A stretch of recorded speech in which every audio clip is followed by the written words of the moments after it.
korupsi di sektor pajak. Apalagi kalau kita melihat capaian penerimaan pajak tahun lalu tidak tercapai dan kita juga sedang mengalami defisit fiskal juga. Nah, tentu kami berharap penanganan perkara di sektor pajak ini menjadi momentum untuk melakukan perbaikan secara menyeluruh.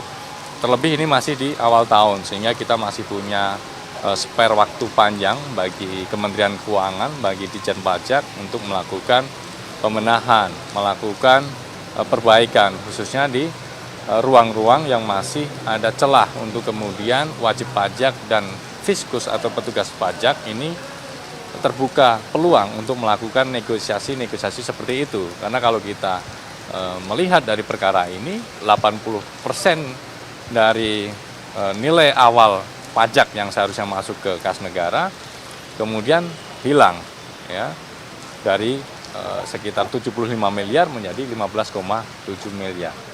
Mas, terkait dengan kuota haji dong Mas. Pajak dulu nih, pajak ada lagi nggak? Jadi hari ini datang ke sini tuh buat jadi saksi juga sekalian. Untuk kehadiran hari ini terkait dengan rapat koordinasi di sektor pencegahan, khususnya berkaitan dengan importasi energi, ya, sehingga dalam rakor ini juga ada beberapa pihak lain, tidak hanya dari Kementerian Keuangan yang diundang untuk mendengarkan paparan dari KPK, khususnya berkaitan dengan kajian CRA, Corruption Risk Assessment, dalam proses-proses importasi energi tersebut. Jadi nggak ada hubungannya sama Amerika, Mas. Tidak ada hubungannya dengan perkara pajak, tidak ada. Tarif kata tadi Pak Erlangga katanya soal kebijakan tarif. Ya, diantaranya itu terkait dengan tarif resiprokal Indonesia Amerika. Kajiannya apa sih, Mas? Ini masih dibahas, saat ini masih dibahas. Nanti kita akan jelaskan substansi lengkapnya seperti apa. Gitu. Haji, Mas. Bentar.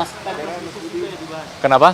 Peraturan pemerintah soal Soal apa, Mas? Perpres bisnis dan HAM yang lagi dirancang oleh Kemenko Perekonomian juga. Oh, terkait dengan penunjukan Pertamina atau apa? Peraturannya. Ya, ini kan dibahas juga terkait dengan proses-proses importasi ya oleh Indonesia gitu kan untuk energi yang ada di Amerika. Ya, merespon soal tarif juga.